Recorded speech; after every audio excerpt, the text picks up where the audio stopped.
थुंग थुंग एक शिकारी था जो दिन भर जंगलों में भटकता रहता और जंगल के मासूम खूबसूरत परिंदों का शिकार करता, फिर उन्हें पिंजरों में कैद करके गांव के बाजार में बेच देता और ढलते सूरज के साथ बीड़ी फूंकते हुए धीरे धीरे घर की तरफ लौट पड़ता। थुंग थुंग अपनी बूढ़ी माँ के साथ रहता था जो अंधी थी, लेकिन फिर भी वह हर वक्त उसे समझाती रहती, बेटा, किसी की आजादी छीन कर तू कभी खुश नहीं रह पाएगा। लेकिन माँ को एक बात नहीं पता थी, थुंग थुंग को उन मासूम बेजुबान परिंदों को तड़पते हुए देखकर सुकून मिलता था। इसलिए वह माँ की एक भी बात सुने बिना उन्हें घर में अकेला छोड़कर रोज जंगल चला जाता। लेकिन एक दिन थुंग थुंग जंगल के सबसे घने और सुनसान रास्ते से जा रहा था। तभी उसे रास्ते के बीच एक सुनहरे रंग का पिंजरा दिखा और उस पिंजरे के अंदर एक खूबसूरत चिड़िया कैद थी। देखते ही थुंग थुंग की आंखों में लालच आ गया। उसने सोचा इसे बेचकर तो बहुत पैसा मिलेगा, लेकिन तभी उस पिंजरे से एक रुला देने वाली आवाज आई, मैं सदियों से इस पिंजरे में कैद हूँ।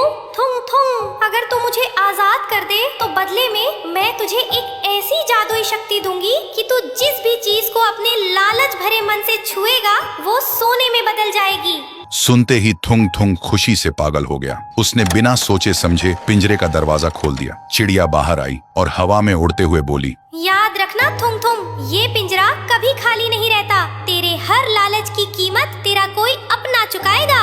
लेकिन थुंग थुंग ने उसकी चेतावनी पर ध्यान ही नहीं दिया और वह तेजी से अपने घर की तरफ दौड़ पड़ा। घर पहुंचकर उसने लालची मन से सबसे पहले अलमारी को छुआ। देखते ही देखते वह सोने में बदल गई। फिर उसने पुराने बर्तन छुए, वो भी सोने के हो गए। देखते ही देखते थुंग थुंग ने घर में सोने के ढेर लगा दिए। थुंग थुंग अब अमीर हो चुका था। जो थुंग थुंग पहले बीड़ी फूंकता था, वह अब महाराजा के जैसे सोने के सोफे पर बैठकर सोने की बोतल में दारू पी रहा था। लेकिन इन सब के बीच वह अपनी बूढ़ी माँ को भूल गया। 7 दिन बीत चुके थे। उसने अपनी माँ को एक निवाला खाना तक नहीं दिया था। फिर वह नशे और घमंड में झूमता हुआ माँ के कमरे में गया और हंसते हुए बोला, माँ, देख तेरी आजादी वाली बातें गलत थी। देख तेरा बेटा आज राजा बन गया है। लेकिन माँ ने कोई आवाज नहीं दी। फिर थुंग थुंग ने आगे बढ़कर अपनी माँ को जैसे ही छुआ, उसकी माँ सोने की मूर्ति में बदल गई। थुंग थुंग का नशा 1 सेकंड में उतर गया। वह घबरा कर पीछे हटा और तभी उस कमरे में एक डरावनी हंसी गूंज उठी। मैंने कहा था ना थुंग थुंग, वो पिंजरा